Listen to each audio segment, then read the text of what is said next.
L'iPhone n'est pas le premier coup d'essai téléphonique d'Apple. En 2005, Apple avait tenté de percer le marché de la téléphonie en s'associant avec la marque Motorola. Le Rocker, tel était son nom, permettait ainsi à l'utilisateur de se connecter à l'iTunes Music Store et ainsi de pouvoir charger dans son téléphone 100 chansons maximum. Mais pour l'époque, c'était déjà une grande performance. Mais alors qu'Apple avait signé avec Motorola pour faire ce premier téléphone multimédia, Steve Jobs à l'époque avait déjà sa petite idée dans son sac. Et oui, en parallèle, il décidait bien sûr de créer son iPhone. Et toi, je mange une pomme de mou. Tu veux croquer? Serpent, je ne mange pas de ce pain-là. Il voulait simplement s'associer à une marque qui était déjà bien présente sur le marché pour tester un peu son projet avant de se lancer grandement avec le futur iPhone. Parlons peu, parlons technique. Et oui, l'iPhone, la révolution tient de quoi? Eh bien tout d'abord de ce fameux écran tactile. Vous le saviez peut-être, mais Apple n'en était pas à son coup d'essai. En 1983, un énorme téléphone qui ressemblait plus à une tablette était déjà tactile avec un stylet et par contre, bien sûr, il n'y avait qu'une seule couleur à l'écran.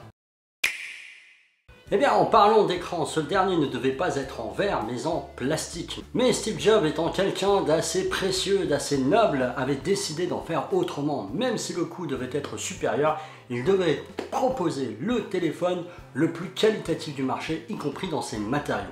C'est ainsi qu'il insista et se démena pour trouver un verre le plus résistant possible au choc, mais aussi aux rayures. Ouais, bon, d'accord, ok. Je sais ce que vous allez me dire, solidité, verre, rayures, iPhone. Ce nom d'ailleurs, iPhone, saviez-vous qu'il était déjà utilisé? Mais saviez-vous par qui? Eh bien, c'est le constructeur Cisco. Oui, Cisco, on va dire maître en la matière de la sécurisation de vos ordinateurs, avait déjà déposé ce nom bien avant Apple, ce qui lui valut bien sûr un procès. Celui-ci se solda par un accord commun et sans doute quelques gros sous sur la table. Et enfin, vous devez savoir que depuis la sortie le 29 juin 2007, il s'est vendu dans le monde plus de 2 milliards d'iPhone. Et oui, vous l'aurez bien vu, 2 milliards d'iPhone, c'est incroyable. Sachez qu'en 2014, il s'en vendait à peu près dans le monde 537 000 unités par jour.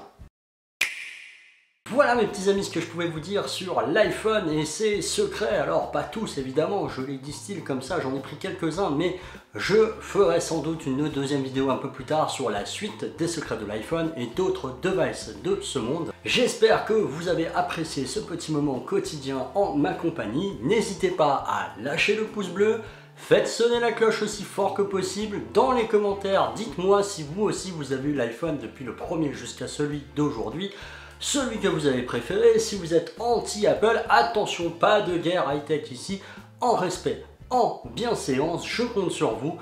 Abonnez-vous à la chaîne, c'est hyper important, je dois le dire. En plus d'Instagram, de Facebook, j'ai aussi une chaîne YouTube que vous retrouvez en lien juste en haut et dans la description. Je vous attends sur tous les canaux sociaux, je vous embrasse très fort.